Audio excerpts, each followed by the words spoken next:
Hello, everyone, and welcome to today's live talk. If you're new here, welcome. Thank you so much for joining and being here. My name is Luke Dickow. I am the creator of French Horn Rescue. It is the only group that is designed to help you to maximize your potential as a horn player, a musician, and a human being. So my goal is to help you to alleviate the things that have haunted your playing throughout your entire career and to help make horn playing a lot more fun than it currently is for you.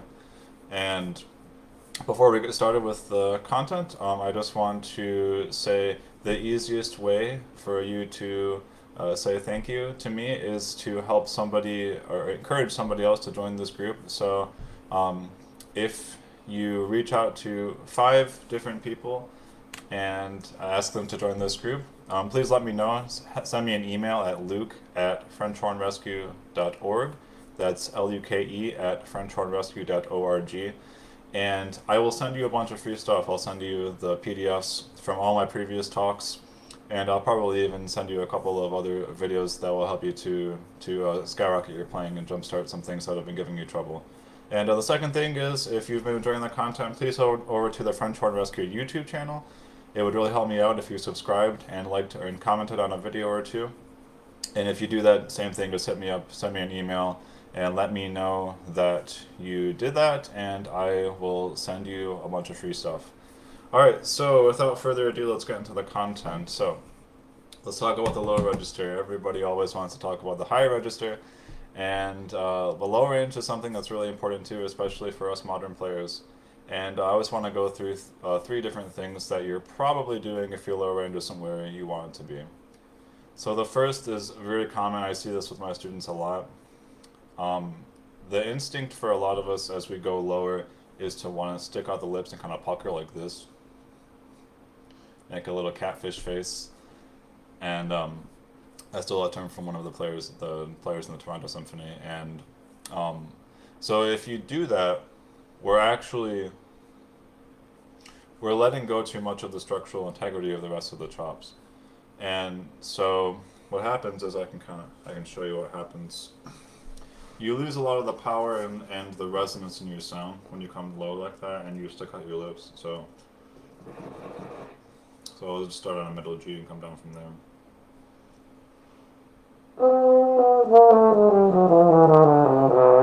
So if I try to stick out my lips around there,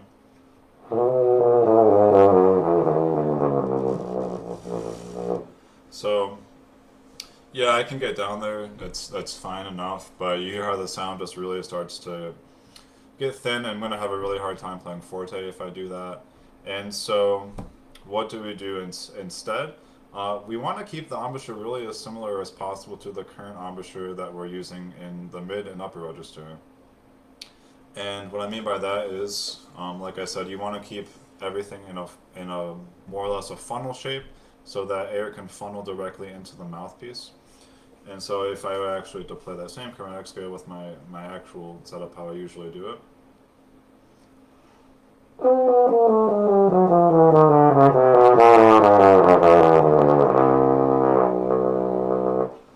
Sorry, I skipped the A flat.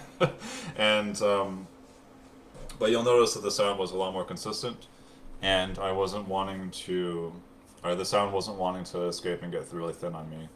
Um, So the second thing, it kind of goes along with the first thing. If you're just getting a lot of my students when they first try to play in the low register, especially below low G, the first thing is the first instinct is to make the loops way too loose in the center, and so they just want to get that like kind of tuba thing going. Um, but even though it's a tuba, that's not really quite what's happening, and so of course we do want the vibrating part of the lips to be loose in the center, but it's really not that different from the upper register and the mid register.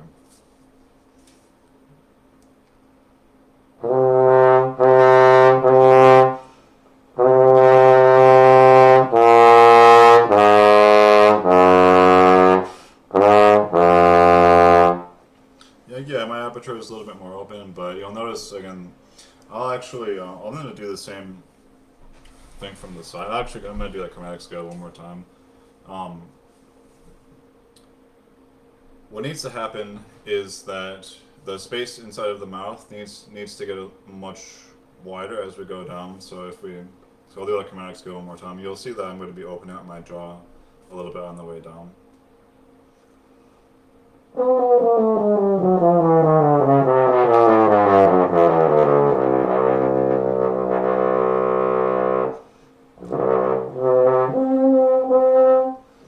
So that's a little bit easier to see with the octaves. Yeah, so like I said, if you're getting too loose in the center, then you're actually going to be opening up too much, and even like I said, we do need to have more air coming through the aperture when we're playing in the low register, but most of us just really try to overdo it, and so you'll end up even just having problems with putting too much air, which can be a problem in the low register too, even though it does take more air than the upper register and the mid register.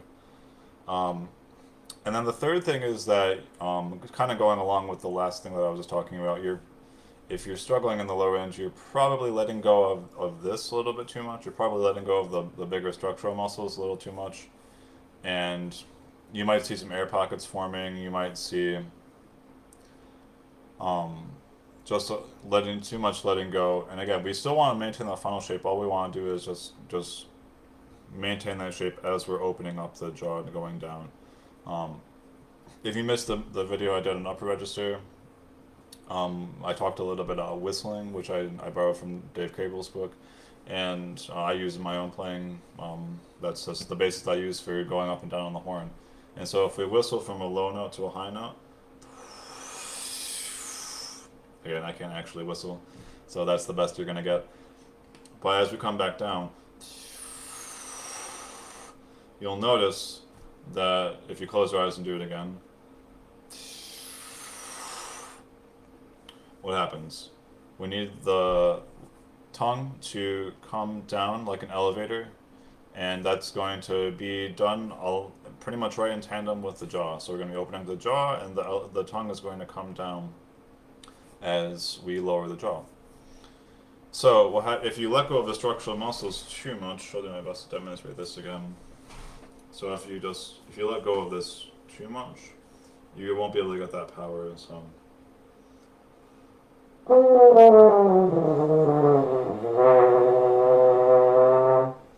You see, like I'm getting down to my low C, but it's not really the quality that I want. Or sorry, low G, not low C. Concert C. Relative, we do the same thing. I keep the funnel engaged enough.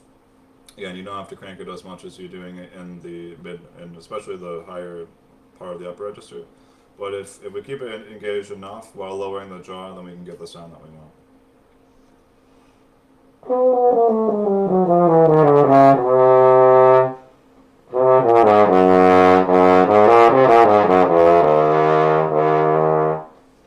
So we can do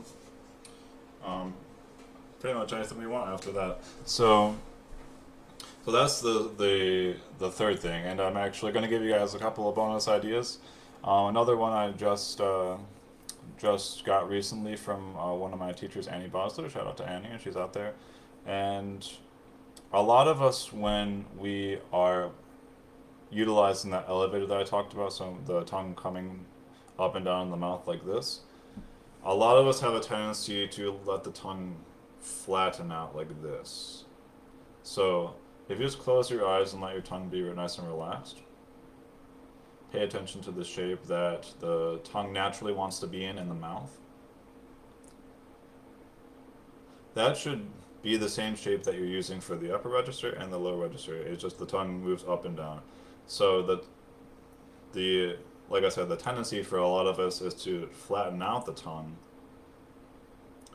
And if that happens, actually the tongue is actually going to be raising and making the ramp a little bit higher in your mouth. And so it's actually not going to let you get the air as slow as you need it to be in the low register. And so, but if you let it come down like this, then let's see, this is the top part of the jaw. Always in the, there we go, that's what I want. Doing things in mirror images is always fun. So if you're coming down like this, the space is going to open. But if you're coming down like this, you see, then I'm actually reducing the space, or reducing the amount of space in the mouth up here, and that's going to make it harder to play the vibration we want, and that's a result of the lower airspeed, the slower airspeed that we need.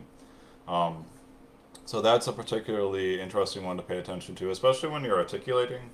If you're letting the tongue flatten out too much when you're articulating, um, and especially if you're letting it come back too much too, that's another thing that can happen.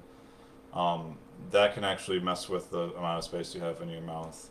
Um, yeah, actually, I noticed this a lot when I was doing just prepping Beethoven 3 recently.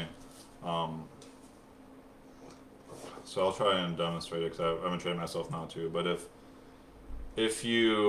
I pull the tongue back too much, it makes the articulation not as clear.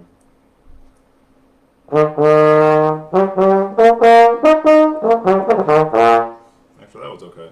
But if I pay even more attention to it and just don't let the tongue come back too much and keep it in that same little arch.